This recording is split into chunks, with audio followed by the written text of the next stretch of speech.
In this video, I'll be checking out the P3 Pro CarPlay AI box from Ottocast. This is Ottocast's latest AI box for CarPlay and Android Auto car systems. It features an upgraded 6225 chipset, 8GB of RAM and 128GB of storage. Their latest Ottodrive OS 3.0, which also comes along with their cloud or eSIM functionality, as well as their own AI Nano Assistant. So is this better than their original P3 AI box adapter that we've seen in the past? Let's find out. But first, let's check out what comes inside the box. Okay, so here's what you get inside the box. You get a user manual and quick start guide. You get the P3 Pro adapter itself. You have a USB-C to USB-A lead to power the adapter. There's a USB-A to C adapter to convert that cable into a modern CarPlay or Android Auto port. And then finally, you got a power pass-through cable should your USB port not be sufficient to power the adapter. Okay, so looking over the adapter then, it is very similar to their original P3 in terms of its general size. Here we have the original P3 next to it. You can see that the size is just slightly bigger. We have a more sort of space grey colorway than this kind of chrome and black combo. Slightly thicker as well, just to probably help with cooling, and a lot more better cooling underneath as well.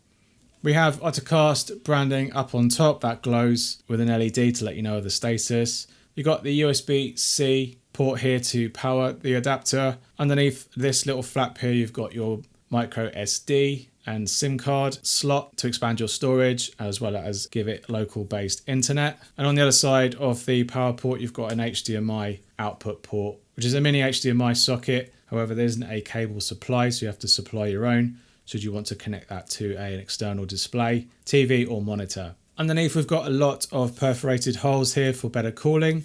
There's no metal heatsink as such.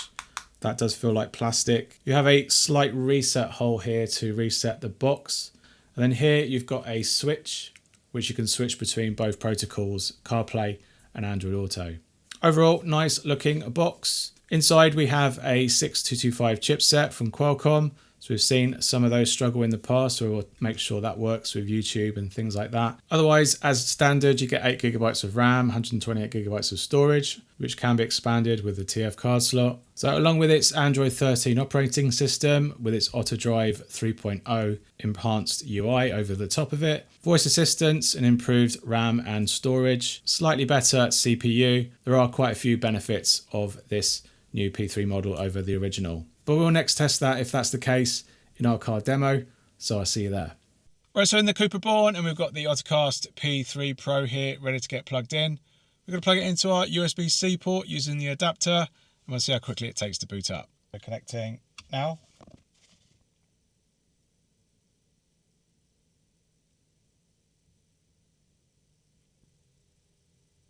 Okay, that's us into the operating system. This is the Ottodrive 3.0 operating system, so it's a little bit newer to their P3 originally. You've got these widgets and shortcuts to the main system. You've got this drawer now across the bottom rather than down the side on the Nano, so you've got shortcuts to the apps, back button, persistent, and then you've got this which basically allows you to split screen. Here is your Nano Assistant, which you can ask it anything like what's the weather like. That goes up to the cloud, and then hopefully in a quick amount of time. The Ask Me Anything AMA format lets people pose any question. Okay, it didn't actually understand me, but you can do continue conversation, which is pretty good.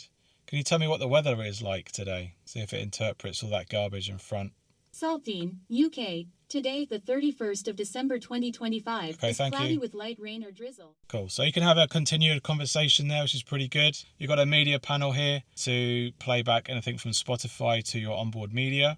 Swiping, you can add more tiles, but here's a tile for the connection to either your Wi-Fi, an eSIM, or a physical SIM. Tapping here, you've got all these extra widgets that you can choose from.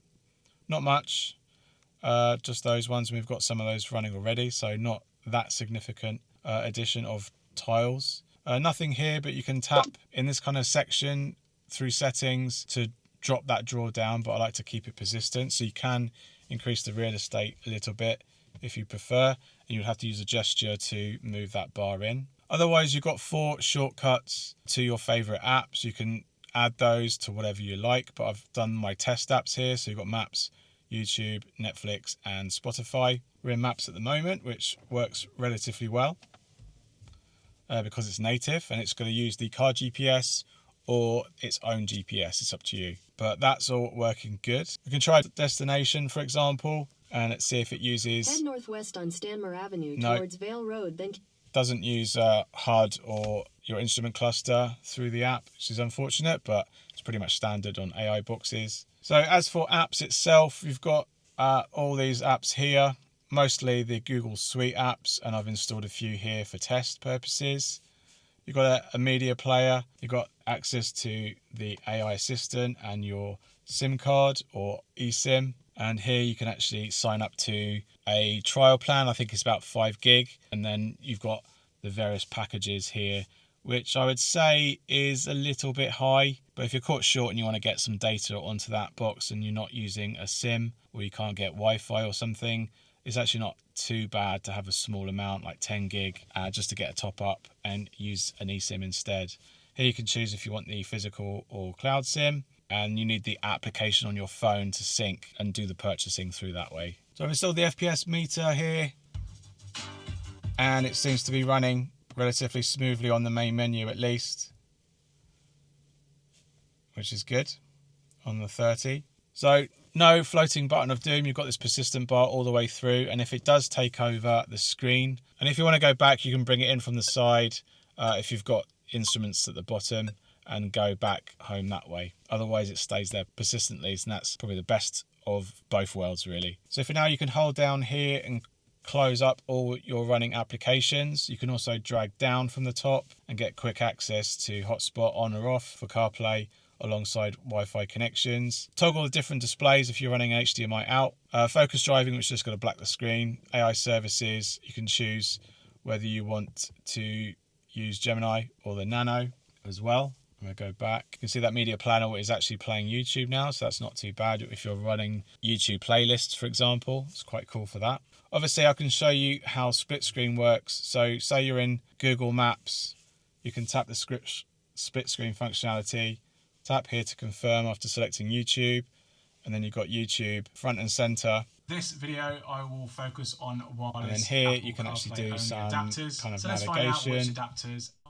So here you've got the YouTube running and you've got the video running alongside it. So that's a really nice way of multitasking between. So you've got 50-50, or you've probably got something like 60-40. There you've got best of both worlds of whether you want to go all on the navigation or all on the video. So that's pretty good. And then going back to that drop down menu, you've got clear cache, splits like a multi-screen view, so you can actually quick access to the various apps, quick access to settings, and completely exit the AI box back to your car system. So with all the apps clearable, just fire up the Maps app and show you how quickly it takes to get into there. Nice and quick.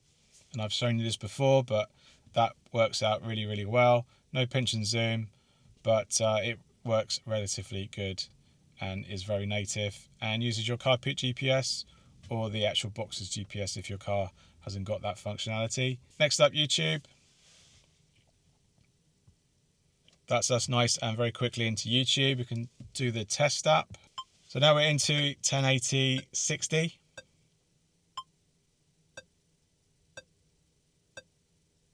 And I'd say the MS is really low and it's not losing frames like we've seen on other 6225 boxes. So they've really done a good job with the optimization there. And I'll just turn up the audio a little bit. So I'm very happy with that. We can prove that again where we can try out some lip sync. Wireless CarPlay dongles have slowly progressed over the years, and we are now seeing makers switch their focus towards the 2-in-1 wireless CarPlay adapters, which offer the ability to also pair with Android Auto devices too. But that's for another video. In this video, very happy with the lip sync there, as you saw with the Twitch stream. It's actually very good in terms of that frame. It's not dropping frames, so the lip sync is definitely on point. So top marks for that. Okay, so that's YouTube. That's up Netflix.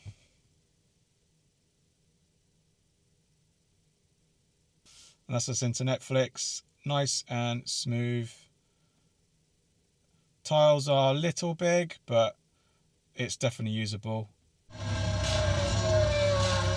overtake on Valtteri created this spark and this tension between the two of us. That was committed, it was brave, it was brilliant!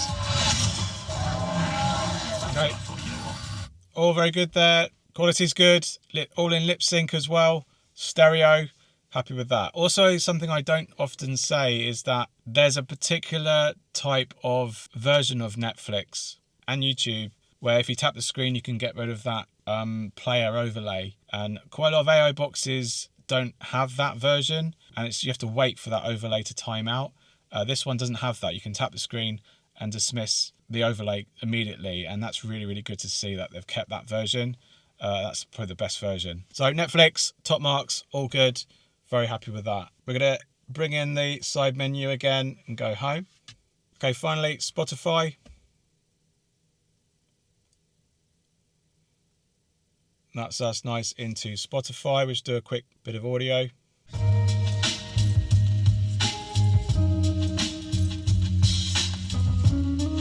And back and forth. More buttons as well. Back and forth. Call button. That invokes the Nano Assistant, so that's good. It's not interpreting me that very well though. Okay, hit and miss. So that's good. Wheel controls all work with that. So that's our test apps. Now as for benchmarking on 3D Mark and Geekbench, I've done those on this box already, and I'd say it benchmarks slightly on the lower end for the 6225 chipset boxes. Not far off though, only a few points off the top ones. As for single core, that's very similar. Top is 415, but it scored 410. But as for multi-core, it's marked down a little bit again, so it's not far off. And I don't really see any significant differences between the top and this one, so I really wouldn't look into it too much. The only big difference is going to be when you change the whole entire chipset to a much faster one, like the recent 6350. So not the best benchmarks, but there's not that significant out of all of the 6225 boxes anyway. Okay, next up, let's do a little bit of gaming. We've closed all the applications down now. We'll see if Crossy Road actually fires up with its audio. Okay, no intro audio, but we've got audio in the game. Okay, so here we are in Crossy Road. We've got all the shadows enabled. We're going to see if we can survive at least a little bit.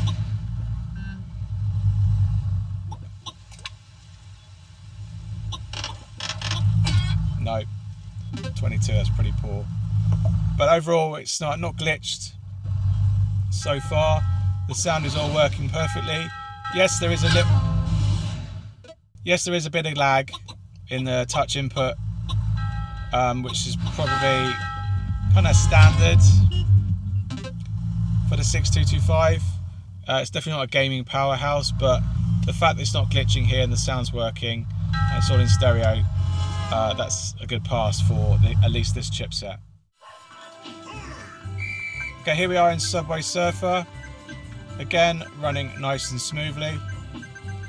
I'd say the touch input mirrors the Crossy Road. It's a little bit behind, but that's pretty much standard on this chipset. But it runs well, looks good, and hasn't really glitched at all. So, happy with that. So to get around the bug of sound, it feels like the developers are playing the audio from Spotify quickly, but not pausing it before the game starts, just to solve that bug. So now music starts when you play the game from Spotify, which is a bug all in itself. I'm also unable to get into Asphalt Extreme. See? Case in point. So even if I sort of change, it will come back when I start the game again, as expected. Let's log out of Spotify and see if it's what would it do then. Try this one more time. See, it can't fire up the audio now.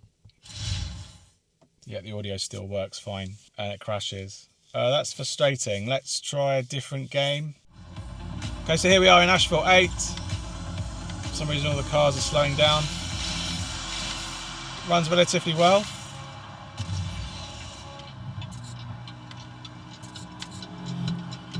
And yeah, Shame that Extreme didn't work, but you can see here we're using the controller, and the control's good, and it actually plays well as well. And I'm going to quit this before the copyright strike hits on this background track. So that was Asphalt 8. That played well. We'll just do a quick test of Jetpack Joyride, which is another controller game.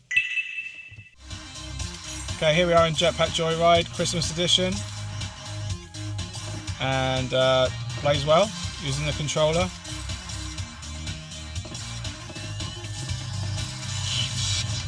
And that's Jetpack Joyride. Right, we've got an SD card installed. There is no VLC, so we're going to use the MX player and we can try back some video content. So we're going to do 4K 30.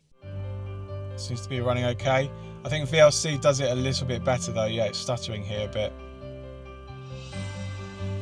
Let's come out of this and install VLC. Right, so here we are in VLC. We can try that same video again.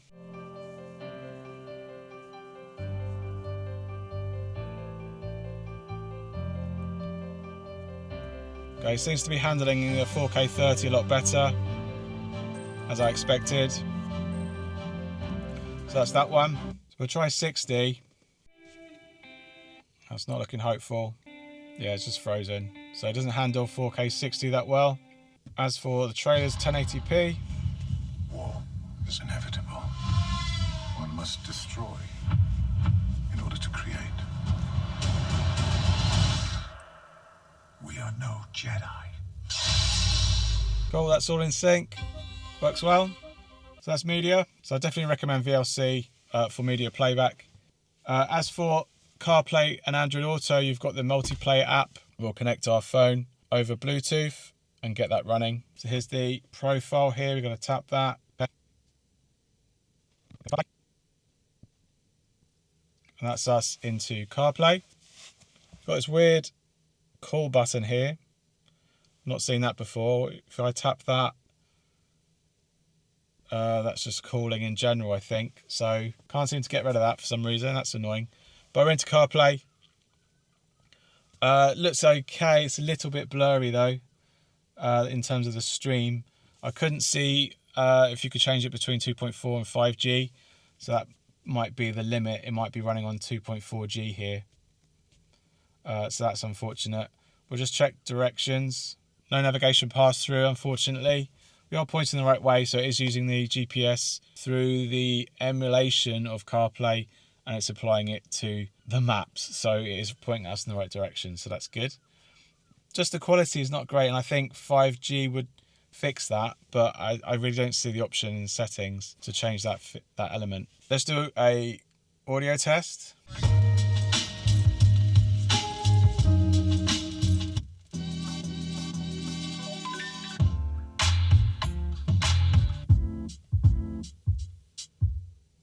So that's the audio delay. Damn, Jimmy. More button controls obviously still work too. Seeking, that works. Call button. From CarPlayLife.com, this is an audio message test using the Ottocast P3 Pro, and this is an audio message. Okay. So music resumed, that's good. Negative, the quality is okay, but it did crackle and did miss a few elements on the playback. Yeah, on playback on the actual device itself, I was getting some skipping of the audio, and that's quite bad. Okay, let's do a call test. 1, 2, 3, 4, 5, 6, blah, blah, blah, blah, blah. Okay, good call quality. A little bit of an echo there. Delay's not too bad either. Okay, we do a quick disconnect to see how quickly it takes to boot up from the start. Okay, connecting. No.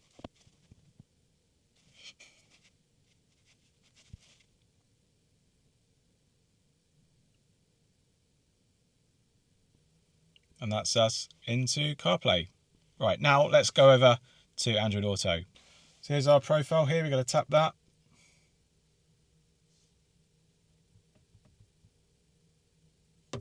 Pair.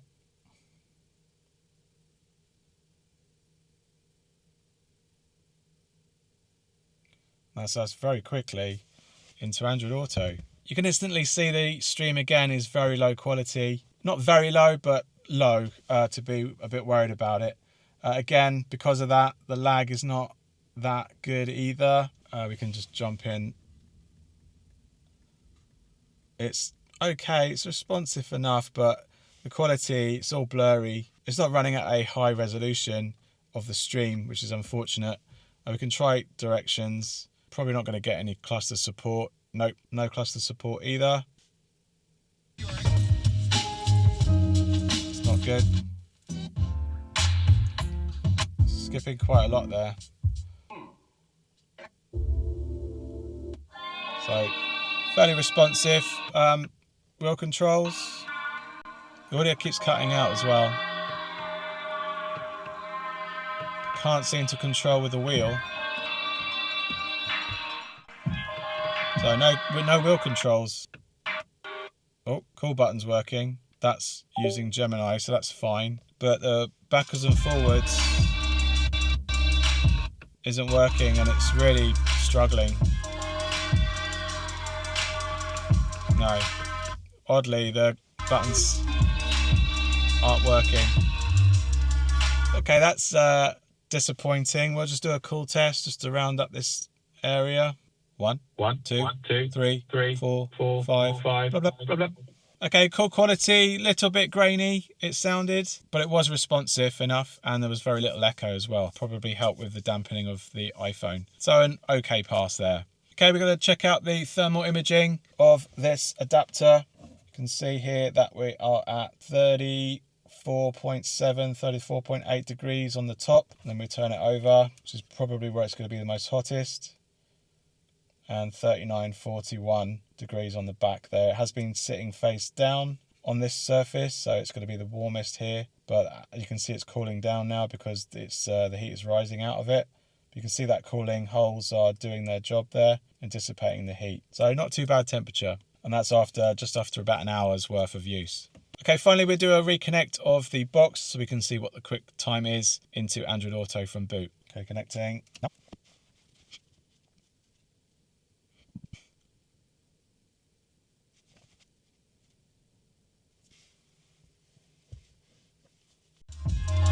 And that is the time into Android Auto. So the Ottocast AI Box P3 Pro currently retails for $249, and that's directly from their store, and it'll also be probably on Amazon at some point in the future. And I'll link to all of those down in the description below so you can learn more about this adapter, support the channel, and buy yourself one. Overall, pretty good adapter actually, but for its price there probably is a little bit better to be had. As for its audio video performance, it's very good at that. For a 6225, it's probably one of the better ones out there. It's definitely been optimized very well. We saw that the Twitch and the YouTube sync was actually very good. Netflix sync was actually good too, and the 4K 30 performance was okay, but it's probably more better at 1080p. And if you did want to do 4K, your 6125 boxes are going to be better at doing that. As for an HDMI box, I'll show you what HDMI looks like on the telly right now. And alternatively, you can connect that to a car display in the back as well, and you can then mirror the content to a HDMI screen at the back. So you've got that functionality too. And it benchmarked relatively low, but it wasn't really that far back from the top performing 6225 box. The next step up would be to change your chipset and look for a box with a different one. So as for a 6225 box, it's up there with the rest of them. But as for gaming, I did have a few issues. There were a few bugs that they've tried to fix with the audio, but we did have a bit of problem there with Spotify being logged in, and you have to turn that off unfortunately to prevent it from playing audio before the game starts, so that's a bit of an issue. It is an improved Ottodrive 3.0 UI. I do like that persistent menu, and they've really thought about that this time, and it's something that other adapter brands should take note of. Put that little bit of investment into their UI interface with a persistent dock and none of that floating button nonsense. We did have a few issues with firing up a few games and downloading a few things. I did have a few issues there. Connecting peripherals, no problem. Playing the games with them that supported them, no problem. I guess the other bigger issue was CarPlay and Android Auto being very low res, not being able to change it to 5 gigahertz to potentially help improve performance there. It does have a high Wi-Fi spec, but unfortunately that hasn't translated that well in its overall Wi-Fi performance for Android Auto and CarPlay. So if you don't really need that wireless connection, it's a very capable AI box from Ottocast here, and definitely a big improvement over their previous P3 model. All right, hope you found this video helpful. If it has, give us a big thumbs up down below and let me know if you have any questions about this Ottocast P3 Pro and I'll do my best to answer them. If you like this content and you'd like to support me, you can do so by sending us a super thanks on YouTube down below. You can hype this video on YouTube as well to help raise this content to other people that might be interested. And you can check out this QR code up here to buy me a coffee with your phone, and you can support me there too. I really appreciate it. Thanks again for watching. Happy New Year, and I'll see you on the next one. Cheers. Bye.